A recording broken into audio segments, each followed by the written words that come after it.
Good morning, everybody. Dr. A back in the garden. It's just a beautiful time in beautiful Athens, Georgia here. It's,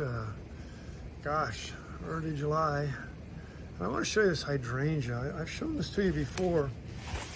It's in the, just behind this lovely rose, and there's a phlox up here. But this is white wedding.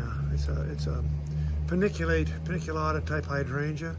Kind of getting in its own right now, but it is just so beautiful white. I mean, it's just a clean white, and it really is a terrific plant. As I just sort of come around in the front of it, you can see how many flowers it has, and this is its second year. So its first year was pretty nice, its second year even better. Anyway, this is one of the plants from the Southern Living program, and white wedding, one of my favorites. It was one of my favorites last year, and it's still one of my favorites this year. So, looking for hydrangea, looking for one that's really easy to grow, you might want to try white wedding. Works for me. Take care, see you soon. Keep those fingernails dirty.